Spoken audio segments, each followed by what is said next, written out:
Good morning, everyone, and welcome to the joint Finance Committee meeting of the Power Authority and New York State Canals. With us is a very full squad turnout today. My fellow trustees, Dennis Trainor, B. Gonzalez, Cecily Morris, Lewis Warren, Michael Cusick, Laurie Wheelock. Great to see everyone. Happy July, one and all.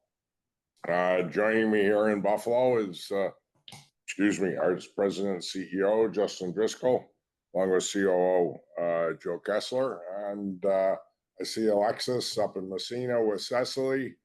And the rest of the team is back in White Plains, among other places. So we've got the state well covered this morning. So thank you one and all for making and taking time to join us. As everyone typically does, the agenda's been provided in advance. I had an opportunity to review it. I'd ask for a motion to, my bad. The meeting's been duly noticed, and I call the meeting to order. And then with the agenda having been previously presented, I'd ask for a motion to approve the agenda as you have it. So moved. Any objections or changes there too? None. All right. All in favor? Aye. Aye. Aye.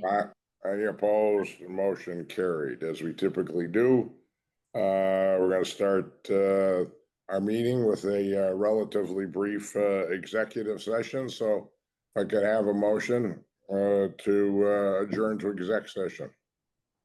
So moved. Second. Second. Thank you, Michael. Thank you, Laurie. All in favor? Aye. Aye.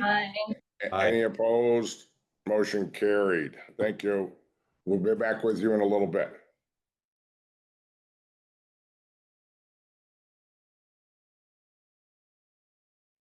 All right, welcome. At our best to keep our time in private session to a minimum. If I could ask for a motion to resume the meeting in open session. So moved. Second. Thanks, Dennis. Thanks, Lewis. All in favor? Aye. Aye. Any opposed? Motion carried. And as always, no votes were taken during executive session. We've all had a chance to review the contractors list to ensure we don't have any conflicts. I've seen many responses come back. Anyone have any late breaking changes or adjustments to their replies? Excellent. Well, our agenda today is focused and fairly limited. As always, we kick it off with an overview of the world of finance, operating results, and is a crystal ball as to what the year should provide us. So, Adam, the floor is yours. Sure, thank you. Good morning. The screen is yours. Good morning, Chairman, trustees, NYPA colleagues, and members of the public. Results through end of May are continue to trend ahead of the budget and the target numbers. Nothing major to unusual or completely unexpected. So the trends are in line with our budget and our forecast. Generation is done somewhat better through actually more generation, even in the face of some lower prices than was anticipated. But our hedging program has helped mitigate the downside associated with lower prices. So we're very well positioned there as far as having those hedges in place. Transmission is a little bit behind at the moment, mostly because of the HTP line that runs across from New York and New Jersey is doing worse than expected. But overall, transmission revenues are strong, and as we'll see when we do the forecast, we expect it to be end the year ahead of budget, significantly. So we will have that more than offset. Non-utility revenues are pretty flat in terms of towards the budget. So that's all going on schedule. Operating expenses are in line with forecasts and coming in a little bit lower as of now, but we will continue to monitor and update through the end of the year as we go. And nothing else really major to report here for the first 5 months. We can now go to the year-end forecast, again showing us right now going ahead of budget by $32 million, roughly 24-25% ahead of target. Generation still will be higher than plan, and as you can see, transmission revenues we project will be above the target between now and the end of the year. Non-utility pretty flat, expenses as well pretty flat. So nothing major to report here as far as any major deviations of a material nature. By the full board meeting, we will have the full 6-month results, and that will be, we will also publish thereafter financial statements for the 6 months. We do that as part of our requirements for our bank lines of credit.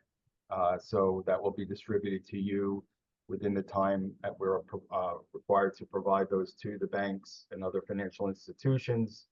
I would open up now to any questions. So Adam, it's Lewis Warren. Very good results. You and your team have done a superb job of forecasting, the first half of the year. How will any rate cuts? I guess the market is forecasting at least one, right, for the second half of this year, possibly two. Although the consensus is all over the market between 1 and 2. How will that impact your second half from a financial forecasting perspective? I mean, I would say mostly positive. So our commercial paper is really sensitive to short-term interest rates. So we would expect that expense to go down. Right now, our commercial paper is rolling over at around 3.5, 3.6%. As far as our investments go, obviously it'll reduce investment income in our shorter term investments, but we have been extending the portfolio a little bit in anticipation of rate cuts so that we can shield our investment portfolio from to the extent we can for lower interest costs. And we are also planning to come back to the board in September for a bond issue from the general obligation bonds of NYPA to fund our capital plan. So as we get closer to September and trying to avoid what market participants expect to be volatility as you get closer to the election, we'd like to get ahead of that. And we think it's a very favorable environment to lock in some financing. And should the expectations continue, there will be a Fed meeting right around the time of our finance meeting in September. So whether there's a rate cut at that time, it should provide some momentum going into selling a bond issue. And again, when we issue the bonds, we're in this inverted yield curve environment. So we will be able to make somewhat of an arbitrage on what we can reinvest our proceeds at versus what we're paying for the debt. And that will, overall help minimize our interest costs going forward. So it's a very favorable environment for us right now. That's helpful. Thank you, Adam. And trends in general, Adam, as you recapped, remain pretty consistent, nothing out of the ordinary, and no caution flags that you see flying at this moment in general, operationally or otherwise. No, operationally, I would say no. I think, we are, if anything, the surprise would be more to the upside than to the downside. I think we're pretty well protected from where we sit today. to now to the end of the year. So there's nothing really out of the ordinary. There are some things that we will have to address in terms of some new accounting pronouncements regarding how we treat liabilities associated with uncompensated absences, sick time and vacation, etc.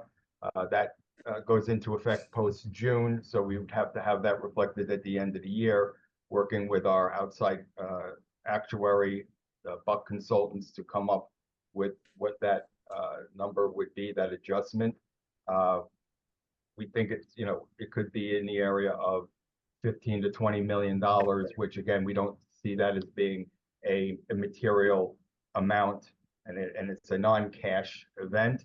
But we will bake that into our forecast. That's what I'm referring to is called GASB 101, and we will have to have that reflected between now and the year end. Okay. All right, well, great report, great news. As Louis already said, kudos to you and the entire team and our organization for continuing to efficiently and effectively manage the business of the business. So well done. Any other questions? Okay, Adam, the green bond framework. Yes, so the green bond framework is, and this is, in keeping with the governor's state of the state initiative that said that all authorities should make every attempt to issue green bonds where possible. So we have issued green bonds, as you know, for the transmission projects. If we do another bond issue, the bond issue that we're planning to do in September, we also expect to get a significant portion of that certified as green. But one of the things we have to do as part of this process is adopt these green bond framework towards what all the things that we are financing. And one of the things we would like to capture and have designated as green is our commercial paper program, which is primarily used to finance on a short-term basis our energy efficiency projects we do for our customers. So we will borrow to be able to put the money to work to finish those projects.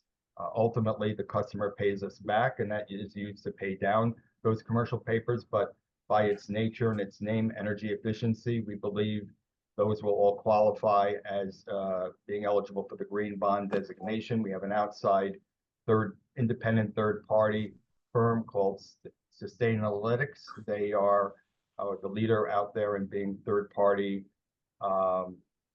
provider of an independent assessment for the green designation. So that's something we have to just update our framework so that we can encompass the commercial paper as part of that. Questions for Adam?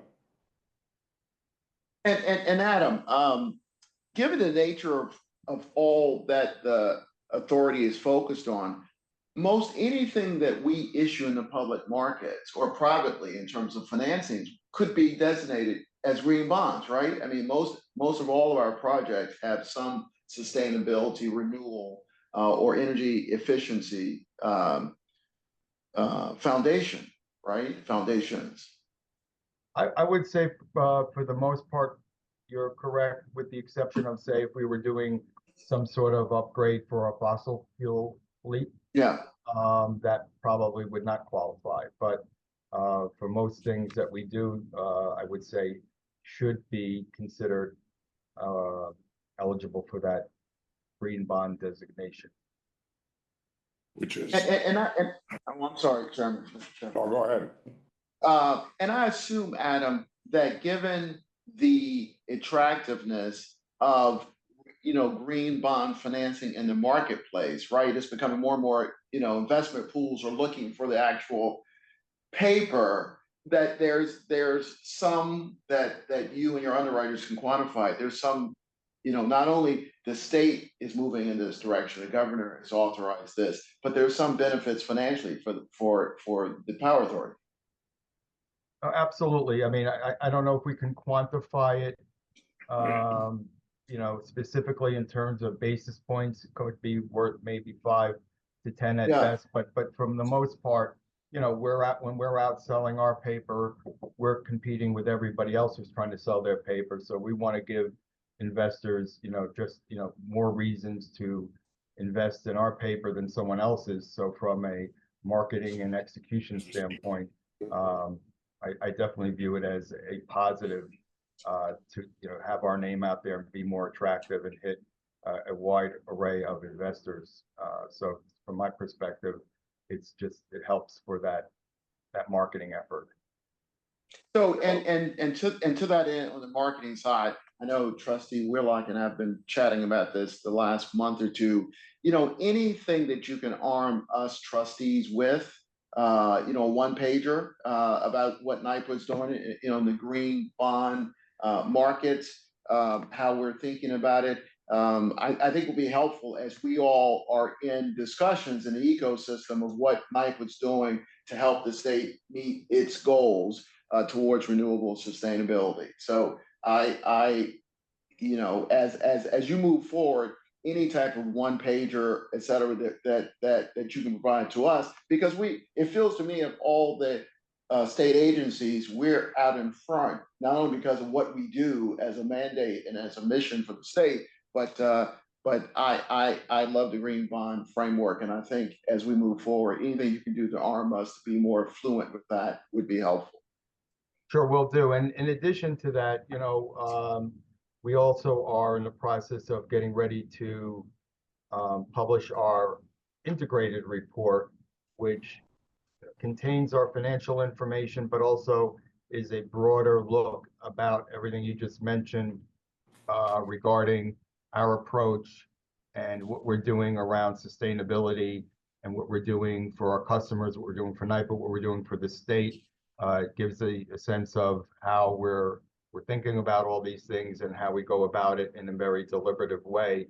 And again, from the investor outreach standpoint, credit rating agencies, you know, this is even going a little bit further than just having a label on bonds, but actually showing that, you know, we're walking the walk and we're you know, actually doing things beyond just having a label on the bonds. So between all that information, again, I think it's a good story that we're telling, and we're happy to provide you with and arm you with as much information as possible so that you can help us spread the word as well. So appreciate that.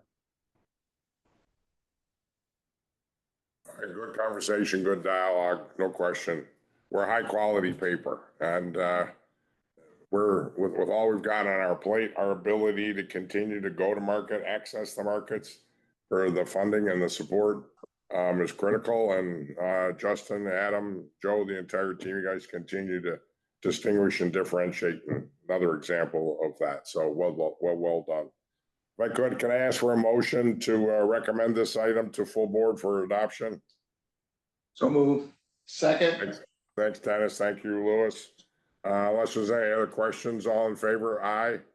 Aye. Any opposed? Motion carried. Okay, thanks very much, Adam. On the ops side, we've got 3 different multi-year contracts or awards for contracts to be awarded.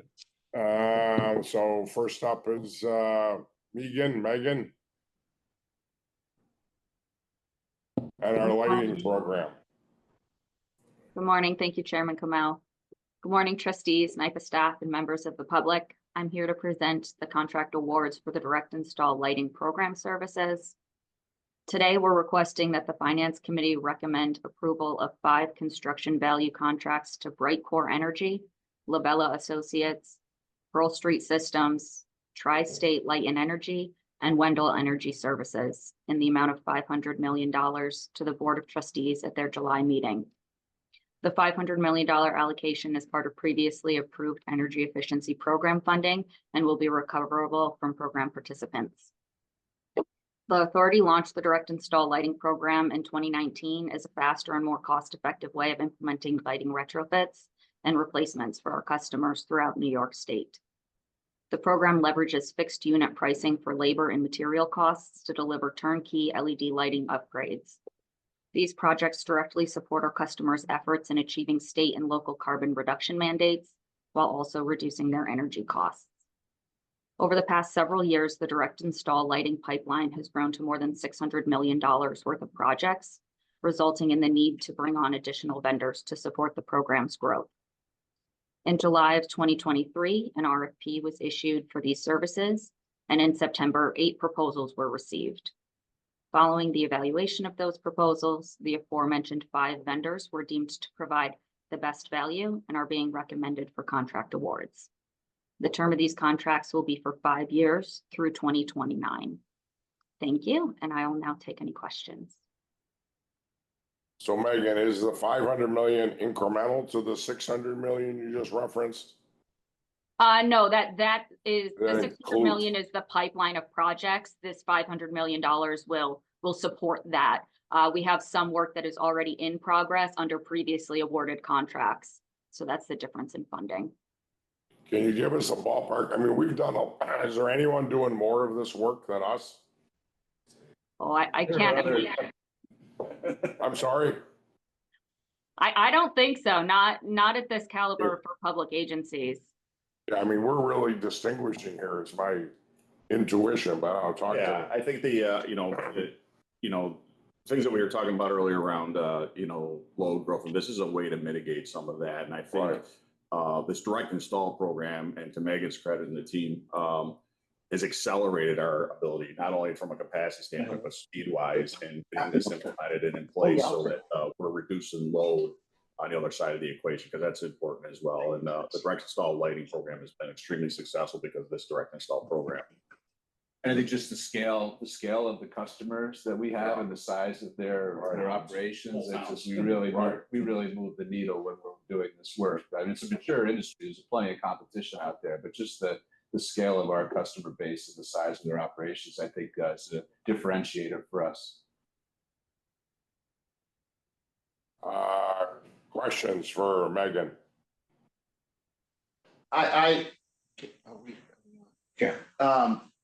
just think this is a fabulous program. When you think about 800 public schools in New York City, and having been partnered with a middle school in Queens for the last 12, 13 years, I'll tell you, many of these projects wouldn't get done if we didn't help finance them, right? So that's to Chairman Koelmel's and Joe's point a few moments ago. This is amongst the best things, initiatives that we're doing at NYPA for sustainability and efficiency and energy. Again, I just have a sense that these of the public schools in New York City, for example, they wouldn't get done if we didn't help to finance it. Yeah, and other municipalities as well. So there's no question. That's why I say we're really distinguishing here. Yep. Anybody else? Otherwise, I'd ask for a motion to recommend this item to the full board. So moved. There's a second in there as well. I'll let Karen sort that out. All in favor? Aye. Aye. Any Aye. opposed? Motion carried. Again, kudos, Megan, Joe, entire team. Well done. Next up, John, induction stove challenge. Apologies for my decibel level. Yes, thank you. Good morning, Chairman, Committee, NYPA staff, and members of the public. I'm here to present a contract award recommendation for the implementation of the Induction Stove Challenge. Today, we are requesting the Finance Committee recommend an award of a competitively bid value contract to Channing Street Copper Company in the amount of $32 million for 7 years at the July trustee meeting. This program is a collaboration among the New York City Housing Authority, NYCHA, New York Power Authority, and the New York State Energy Research and Development Authority, NYSERDA. In 2023, the authority, in collaboration with NYCHA and NYSERDA, launched the Induction Stove Challenge to develop a 120-volt induction stove as a scalable and affordable solution for building electrification. The contract scope is inclusive of engineering, design, testing, furnishing, and the delivery of 10,000 induction stove units. In November of 2023, the Induction Stove Challenge RFP was advertised in the New York State Contract Reporter. 12 suppliers were listed as having been invited to or requested to participate, and 4 proposals were received in January of 2024. The received proposals were evaluated by a cross-functional team comprised of customer project delivery, strategic supply management, sustainability, NYPA, and NYSERDA. The evaluation included vendor qualification, product unit price, availability, additional features, and other customer-specific requirements. Based on the evaluation, it is recommended that an equipment contract be awarded to Channing Street Copper Company. A purchase order release will be issued to Channing Street Copper Company for approximately 10,000 induction stove units after the demonstration phase. The cost for projects utilizing the contract will be recovered directly from participants in the authority's energy efficiency program and will be funded from amounts previously authorized by the trustees. So thank you, and I'll take any questions. This whole topic was a hot button in budget discussions and all the rest of that, right? Yeah, not this particular program, but more broadly. The whole electrification, gas stove. Yeah. Am I connecting the dots correctly here? Or Yeah, I no? mean, this is one way to help drive building electrification, which is one of the biggest nuts to crack in the transition. And so this is one part of that solution. There are many other components to building electrification, but this is a way for the state to try to incentivize and drive building electrification efforts. The risk of, why are we involved in this? We're not in the appliance business. I mean, I get energy efficiency. Why are we a driver here? Right. I guess that, we're trying to do particularly for customers like NYPA that, again, going back to the last item, huge footprint, huge scale of operations, big challenge in terms of how you electrify those buildings. We had the Clean Heat Challenge for All, which was the heat pump effort a couple of years ago, where we drove the 30,000 heat pumps adoption by NYPA, window mounted heat pumps. That's one piece of this. Stoves. I guess it'd be no different than us, bringing in and supplying high efficiency, refrigerators to other customers. We have a history of as well. Yeah, done in the past. Correct. right. So it's just one piece of the overall.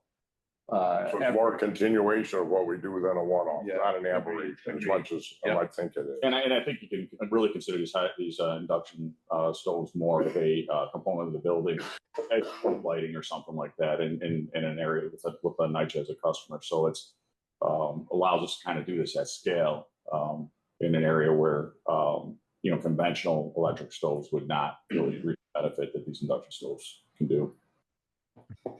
Okay. Talk about what Louis mentioned earlier. I think this is another area where maybe a one-pager that helps us understand the heat pumps, now the stoves, and other pieces and other projects and programs that we're putting in place, especially when we're working with public housing authorities, right? And the value of that in the communities that we're touching. To just highlight that story, I think it gets lost and all of the other good work that we're doing. So I'd like to elevate that a little bit, if we could. Yeah, we'd be happy to provide that. And I'd also like to just add on to B for the request for a one-pager on this, but I have a couple of questions. I don't know, John or Justin, or who is, this is all NYPA facilities that will receive these, correct? Yeah, the intent, the main customer would be NYPA, but the contract would be open to other customers that the authority has, that we could provide these stoves to them as well. So we're open to that. If there was another housing authority in the state that might need these or could benefit from these units, we could provide them to them as well. Okay, and the NYPA contract right now, though, what's the timeline for that, and how does a how does a NYPA facility apply or qualify for this over others? I guess what I'm getting at is what's the system in putting these in place in the NYPA system? Yeah, so real quick, there'll be first a prototype phase and then a pilot phase and then the full implementation. So that's why the contract is 7 years. The prototype phase is about 10 months where they need to deliver a unit that can meet the specifications. Then we'll move into a demonstration phase, which will take maybe up to 24 months. Once the unit has been UL certified and proven out as far as the requirements and safety requirements, then NYPA has a contract with the authority through the cost recovery agreements, and they would indicate how many units they would want at a particular development, and then we would work with Channing Street Copper Company to furnish and deliver those units to that specific development. So it could be done on a development by development basis, or it could be done a couple developments at a time. It's very similar, as was mentioned, to the refrigerator program that was done in the 90s, late 90s. Right. And so NYPA would be the one who would set what buildings would benefit by this in a priority list. Yes, that's correct. Got it. Okay. Thank you. Thanks, John. No problem. And that's very similar to how we proceeded with heat pumps too, where we NYPA identified the Woodside houses in Queens as a good place for us to kick it off. We installed 70 of them there last year. We're watching those 70 and how they operate, expanding to 30,000 of the 300,000 apartments in the NYPA portfolio. How many units does NYPA have? 300,000. Oh, they do. Yeah, so the heat pump challenge was going to be 10%. We were going to address 10%, and hopefully, success and others come in, and it over time it's expanded to the entire portfolio. Okay, same approach here then. Correct. Okay. And I'd also like to add, thanks, John, and thank you, John. Going off of Trustee Cusick's points just now, I think implementation is key in a lot of ways. So more details on that would be helpful as this goes, further in the process. I am aware that some of the NYPA buildings in particular may have had issues with the cooking gas. And so if you've had long-term outages and you have tenants who have been cooking on hot plates, if there's some way, in that priority list that is very clear that those buildings be taken care of after, months, years of struggles, I think knowing that information would be really helpful. Especially, again, elevating what B just said, this is another area where NYPA is trying to be very helpful. And so, just keeping us posted on what's going on, where these developments are, and how that implementation is going would be really helpful. And then if it does expand beyond NYPA, just where those other, housing developments are, and if they've had similar issues, I think would be really helpful, again, in multiple ways. So thank you. Thank you. Yeah, I think just the general theme of how do we create, whether it's lighting, all that's just better visibility in terms of the impact we're having. Yeah. It's storytelling, with a real sense of pride. Especially when you start to combine these Absolutely. isolated efforts, you bundle that together, and that's a real effort. To me, that's critical. You talk about the cumulative impact of this. That's a great story, no question. Unless there's any other questions, I'd ask for a motion to recommend this item to the full board in a couple of weeks. So move. All right, thank you very much. Motion and second in all of that. All in favor? Aye. Aye. Any opposed? Motion carried. Thanks very much, John. Thank you. Thank you. Last utility ops item we have, Cindy, the Massena Dam, the Canal Dam project. 50 million, 4 years. Thank you. With our brethren in Canada. Yep. Good morning, trustee, NYPA staff, and members of the public. I'm here to present this item. It's a recommendation for capital expenditures and the contract award to implement the joint works Massena Canal Dam project. And today we are requesting that the Finance Committee recommend approval of capital expenditures in the amount of 40.5 million and a 4-year construction contract to Luck Brother Inc. in the amount of 53 million to the Board of Trustees at their July meeting. The authority acquired the Akova powerhouse, currently referred as the Massena Canal Dam, as part of the purchase agreement for the St. Lawrence Power Project. The facility was partially decommissioned in 1958. Since then, the authority has conducted periodic safety inspections of the Massena Canal Dam. In 2017, the authority conducted an engineering assessment. The report indicated extensive deterioration in this facility. Several alternatives were evaluated, and the decision was made to complete decommissioning of the facility, provide long-term stabilization of the structure, and add capping to the remaining structure to form an earthen dam. The Massena Power Canal is downstream of the authority's Massena intake and is a part of the river management system around the St. Lawrence River. The maintenance duties are shared between the authority and Ontario Power Generation, known as OPG, under the Joint Works Agreement. As part of the agreement, NYPA is entitled to 50% of the reimbursement of all direct costs associated with the project. In November 2023, an RFP was issued.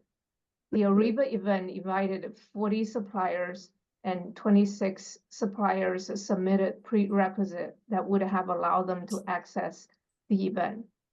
We have 7 contractors attended the bid walk, and due to the authority's insurance and the bonding requirements, the size of the project and the supplier's resource constraints, in February 2024, 1 proposal was received.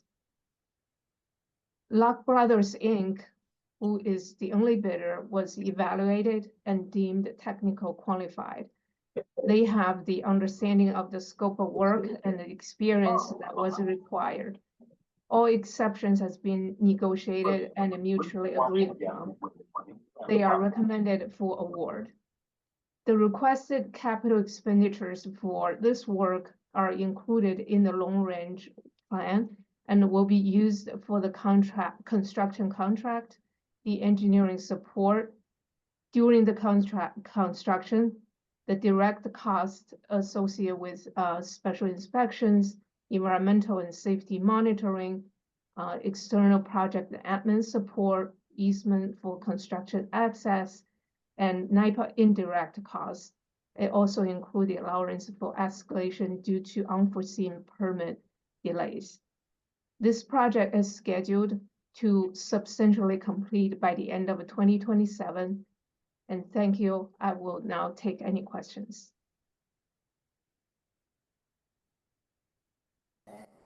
Very much, Cindy.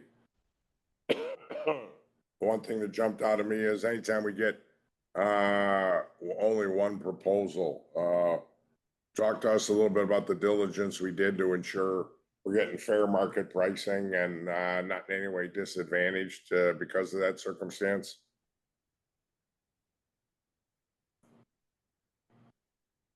Yes, during the RP process, our SSM reached out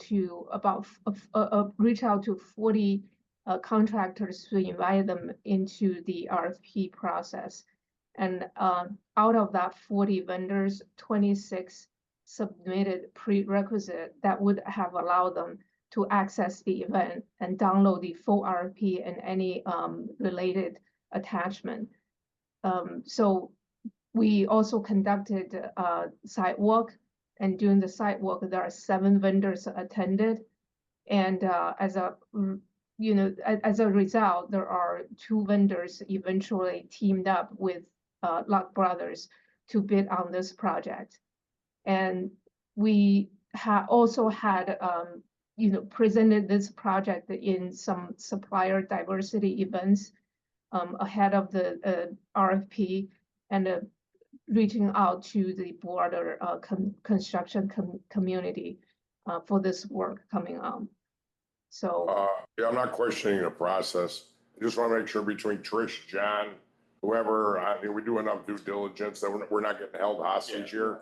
Because, you know, they know there's such limited supply that we're not being disadvantaged. Yeah, I think that the answer is a good question. I think the answer just lies in the level of experience we have with work of this type and the contractor pool that we normally deal with. So we've got a good frame of reference to measure what we get in, even in a situation like this with other projects we've done. So we know that, you know, that the pricing and so forth is not out of line with what we've seen. That's all that matters. It's just, we didn't size this to be a $30 million project and it came in at 53. No, our own project estimating team always has some input into what it is and what we should expect. Okay. So it's not out of whack too far. Okay, that's all I'm asking. It's just, Chairman, right, I think Joe just chimed in about the internal estimates that we've done and compared it and is within the tolerance of the estimate we've done internally. okay. And who leads the project? So we're doing this, and by the way, just as an editorial comment, there was a study done about dams across the country, and many of these dams across the country, like the Massena Canal Dam, you know, were built 70, 80, 90 years ago. So this is obviously critical to do. But my question specifically, who leads the project? Do we lead it? Ontario Power leads it? Is it a two-handed project? And, you know, in terms of the actual execution on this contract, how do we work with our cousins at Ontario Power? So I'll go through the joint works process. Or Cindy, you want me to go first? yeah, Go, well, the quick answer for that is the New Power Authority will lead the execution of the project, but we do have a joint work agreement with OPG, and we have regular communication with them in terms of joint work, which this Massena Dam is identified as the joint work, and with the terms in the agreement we have with OPG, and we will follow that terms and conditions. And OPG is aware since 2017 that this work is going on, and they have this work on the radar and on their 10-year plan. So just to build on what Cindy said, the process with OPG on joint works is that part of our whole budget cycle annually includes regularly scheduled meetings with Ontario Power Gen on joint works in both Niagara and in Massena. And the way that forecast is demonstrates a budget proposals for both parties that go out several years, some out even 10 years. And some projects are strictly theirs and we cost share theirs. Some are strictly ours, and then some are joint projects. So, for example, we do ice breaking on our side in Western New York. So we buy the icebreakers and we cost share with OPG on that operation. They operate the control dam in Niagara. So any work on that control dam, they execute and we cost share in their direction. So every year that's reconciled. We have monthly meetings with OPG and their finance team with our finance team to make sure everything's working as planned. That's super helpful. Thank you. So to that end, OPG signs off on what we're going to recommend to the full board. That was my first question. And my second one was, who are the other two vendors that partnered with Luck Brothers? The other two vendors that partnered with Luck Brothers are Whole Industrial and Cecily. Thank you. And I think Joe chimed in, OPG does have to sign off on. Yes. Yeah. We never surprise them. We never surprise. I mean, there's emergent work that we discuss in the middle of the year, but we never surprise them with these budget items. And we actually discuss timing with them in case they have some constraints there as well. So in both directions that happens. Thank you. And they put in their 35 million first. Their first money. Their first money. Send the invoice now. Their first money in. Yeah, exactly. We get the float on. Right. Okay. Good. All right. Good discussion. Cindy, nice presentation. Other questions? Otherwise, I'd ask for a motion to recommend this item for full board adoption. So moved. Second. Thank you. Second. Thank you. Unless there's other questions, all in favor? Aye. Aye. Aye. Any opposed? Motion carried. We have two consent items. When I was reviewing this with Adam and the team last week, I just asked you guys editorialize a bit on EPRI. Yeah. I mean, we're going for the $20 million diamond membership versus the 5,000 bronze. Yeah. You know, if you could just talk a little bit about EPRI Of and course. what it is and why it's so important and why we're so important to EPRI. Maybe just refresh all those of us and bring the newer members up to speed a bit. Will do. So EPRI is the Electric Power Research Institute. We were NYPA, a founding member of EPRI, and so we've had a long history with them. The organization has grown to a global power research organization and has a huge role in the energy transition, and it's probably one of our most important partnerships here. Many of the innovation efforts that we take on are either in partnership with EPRI or are informed by EPRI's research. So we're constantly working with them. We're at their facilities. We're partnering on grant applications with them. The Brentwood hydrogen blending project out of Long Island was an EPRI NYPA project. So it really informs a lot of our thinking and a lot of our innovation efforts. And so we're critical. We heavily rely on them. They're critical to our success. So this is a continuation of that relationship. I serve on the EPRI board. It's a real significant industry collaboration, right? In terms of other members. The CEO, the board is the CEOs of all the top utilities in the U.S. and some global utilities as well that are on that board. And they'll be here at NYPA for a couple of days in just a couple of weeks where we have our annual meeting with them. So it's just a super important partnership that we have. Critical. I didn't realize we were one of the founding members. Yeah. How long ago was that? Maybe 30 years ago, really? 40 years ago. Yeah. We were early users and we're heavily reliant on them. And I think they look to us as a leading innovative utility in the U.S. That's just not in public power, but across the whole utility industry. Some of the most innovative and creative projects, historically have been driven by NYPA. Okay. With the benefit of that little background, happy to take other questions, but otherwise I'd ask for a motion to approve the consent agenda as presented. So move. Thank you, Dennis. Second, Lewis. Thank you. All in favor? Aye. Aye. Aye. Any opposed? Motion carried. Consent agenda approved. Unless there's other matters to come before us. Our next joint finance committee meeting is in 60 days, plus or minus, September 17th. And we maintain some nice pace, team.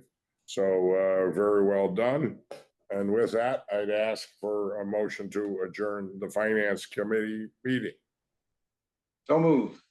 Thank you, Dennis. Second, thank you, Cecily. All in favor? Aye. Aye. Any opposed? Motion carried.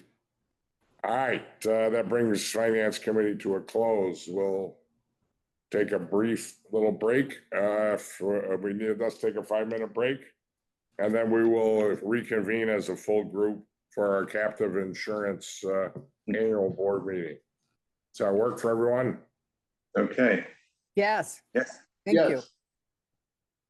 All right, short bio break, and then we're back.